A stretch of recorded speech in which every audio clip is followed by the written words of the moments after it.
walk, don't run, and be patient. A lot of people get into the real estate business thinking they're going to make a lot of money and it's going to happen overnight. So I would say build your clientele or your client base. Make sure you stay in touch with your previous clients as you get them, letting them know that you're still here. Be patient about the business because you're building a business. If you want to go ahead and sell one house a year, go for it. But you want to build a business and you got to treat it like that.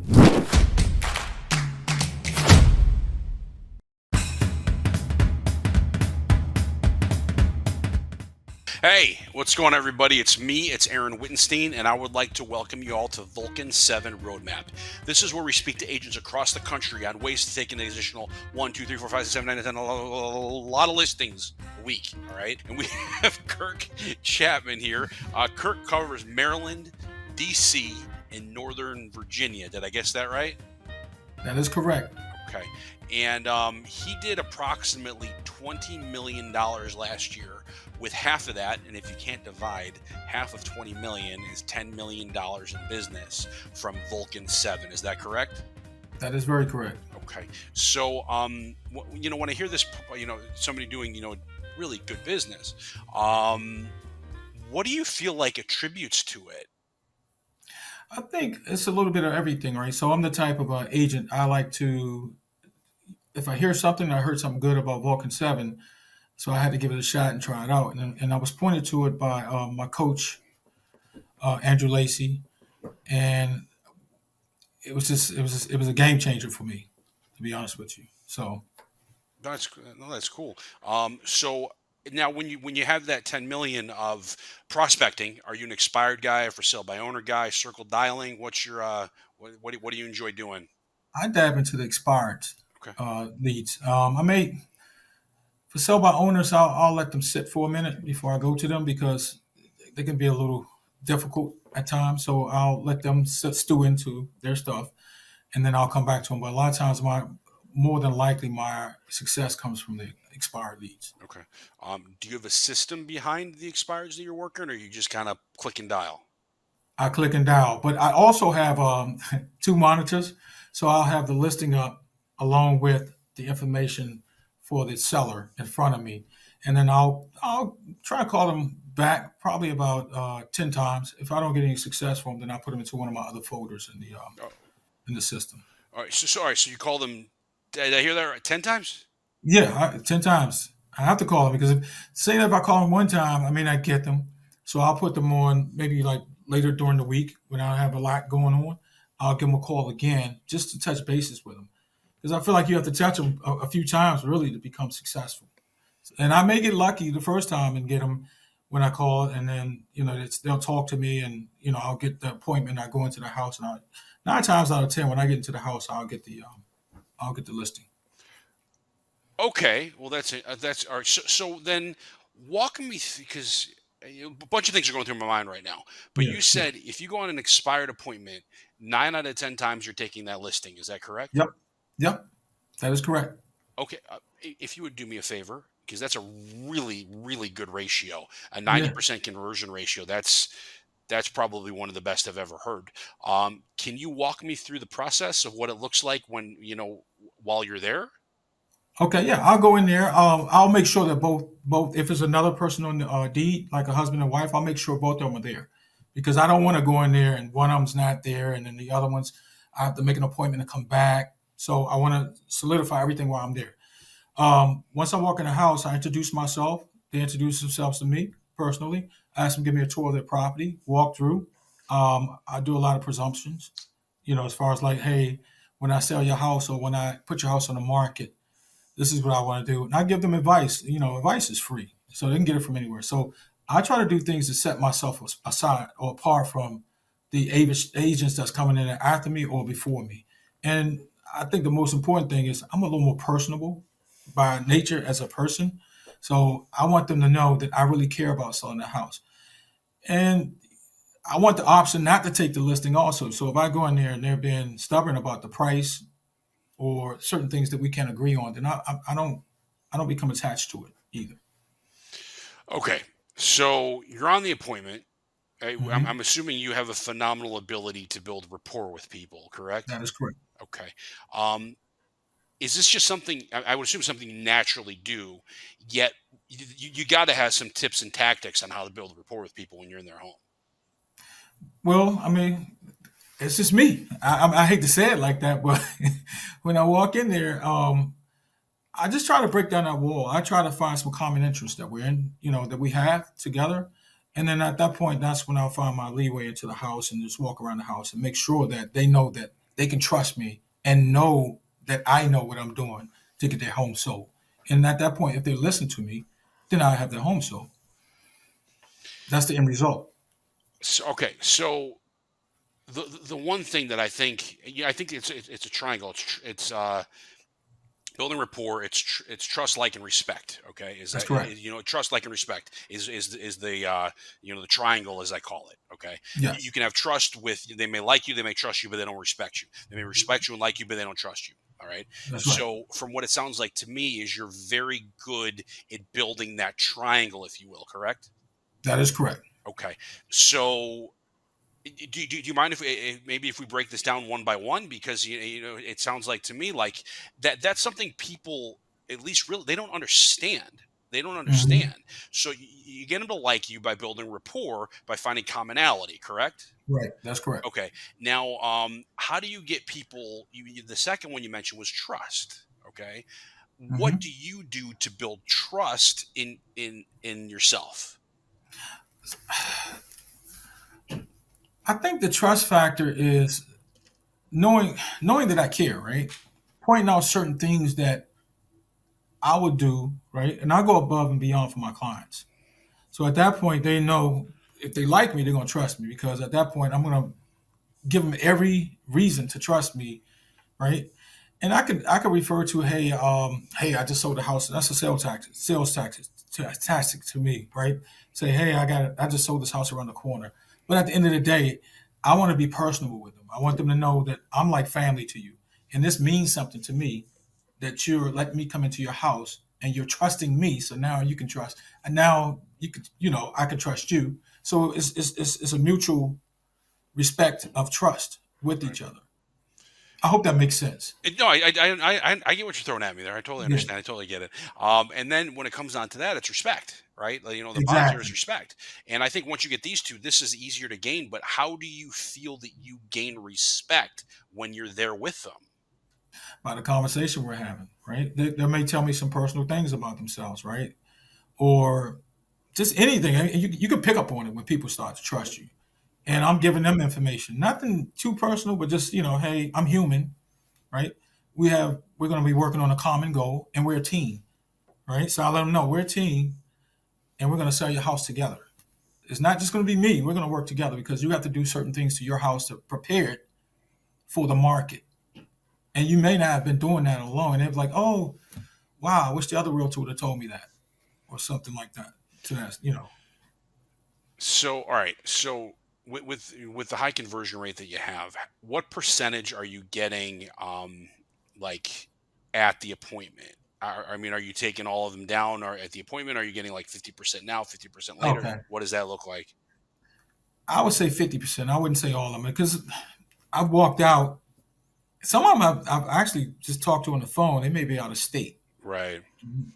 And so once I get to talking to them, they know, and I'm retired Air Force. So they would say, oh, I'm in the military too, or my husband was, something like that. So at that point, they say, hey, I'm going to go with you because you're prior military, and I know that you're about your business. Not they just That's thank a whole me. different Yeah, animal right yeah, there. yeah, exactly. That's a whole different So that animal. helps me too. But I take it seriously. This is my life. This is my business. So, at least from work, from talking to and knowing a lot of former military, is you're extremely systematic with what you do. I'm going to venture to guess, correct?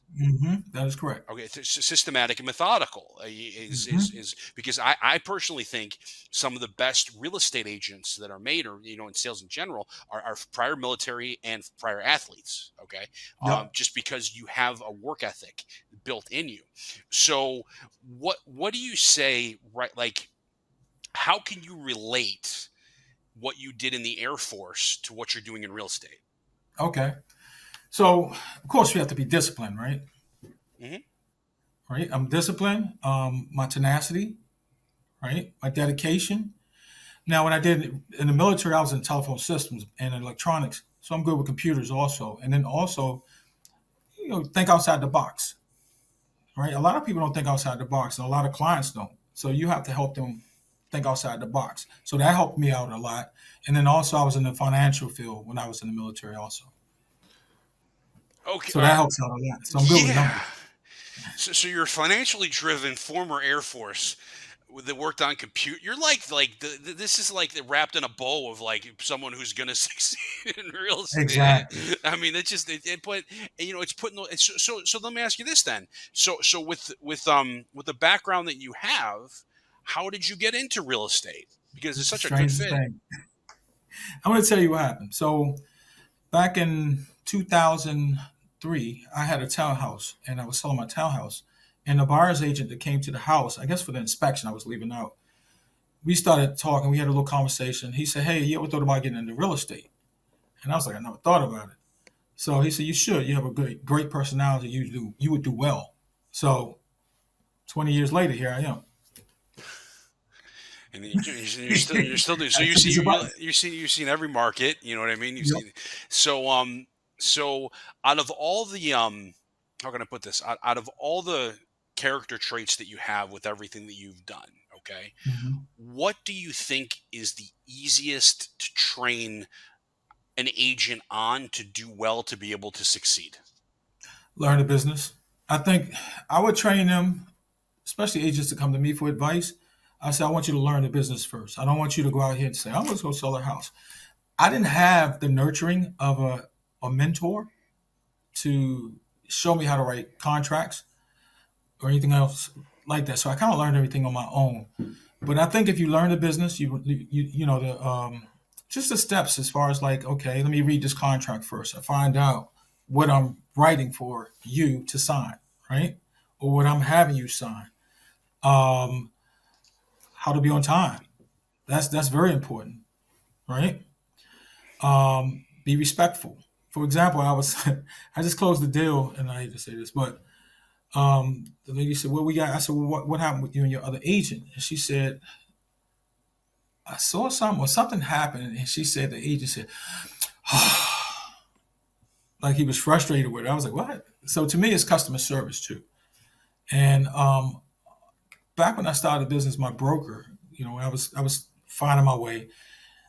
She gave me a book. I think it was, what is it, 300? Can I look real quick? Yeah. Yeah, it was a great book. I mean, it was one of my favorites. And I listen to it all the time. So I'm always trying to educate myself on just 212 degrees, the extra degree. And I really, really love that book. And I can listen to it 100 times. So What was the name of the book again? 200 and 212 degrees, that extra degree. And I guess the moral of the story is it takes 212 degrees for water to boil. hmm, At 211 degrees, the water will not boil. It just gets hot.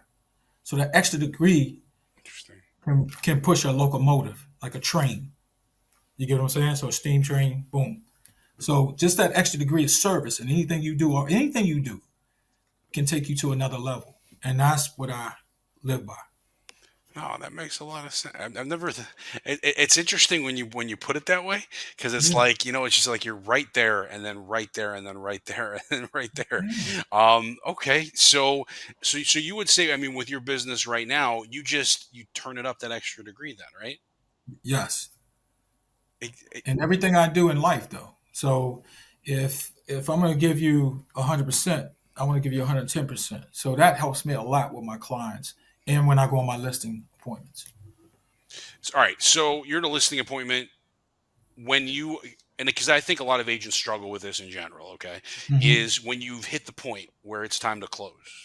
Okay, Hmm. a lot of people, they don't know what to do. What is your favorite closing line? Hey, can we get started today?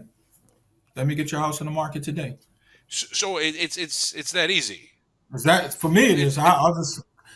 Why am I going to sugarcoat it? Right? Either you're with me or you're not. Right? If they start saying, "Well, I want to interview more agents," blah blah blah, then I'll just say, "You're going to let the best agent or the only agent that can sell your house walk out the door today."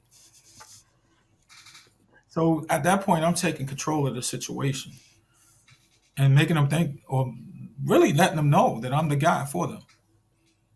So it's pure I mean, it's pure confidence is what it comes down to. I Yes. mean, Yep. it's knowing that you know what to do, you know how to do it, and you're going to do it. And I mean, and you've been doing this a long time, and you have the background to kind of back it up a lot, with it in Yes. general. So yeah, so I just think I just love seeing the confidence. So Yeah. I hope it's not overconfidence, but I'm sure about what I'm doing in a nutshell. And another thing, Aaron, is when I got into Vulcan 7, I was a little nervous about making the phone calls, right? But then I thought about it. My coach told me, he said, "Hey, some will, some won't. So what? Move on." yeah, Right? So you can't be nervous. I don't know these people that I'm calling, but I want to get to know them, and I want to let them know that I'm the guy for them, or the realtor for them. 100%, 100%. So all right, Hmm. so you've answered this question quite a few times already, but I want to kind of ask it because I think you got a good answer here. Okay, Okay. so let's say that a brand new agent comes and knocks on your door and says, "Kirk, I hear you're the man. You know what I mean? I hear you're really, really Mhm. good at what you do. What is one piece of advice that you could give me?" I would say walk, don't run, and be patient. Right? A lot of people get into the real estate business thinking they're going to make a lot of money and it's going to happen overnight. So I would say build your clientele or your client base. Make sure you stay in touch with your previous clients as you get them, letting them know that you're still here. You'd be surprised how many people like I've come across that had an agent, and I'm all in the back of my mind. I'm like, well, why didn't you call your other agent? And they're like, I lost touch with them. Right. So, but I would tell them that information. I would just say, walk, don't run. Right. Be patient about the business because you're building a business. If you want to go ahead and sell one house a year, go for it. But you want to build a business, and you got to treat it like that. So that's the piece of advice I would give you. Perfect. All right, my friend, let's tie this up in a nice little bow here, okay? Okay. What is one final piece of advice or word that you have for Vulcan 7 Nation? I want to say thank you, Vulcan 7. Vulcan 7 Nation, stick with it. Um,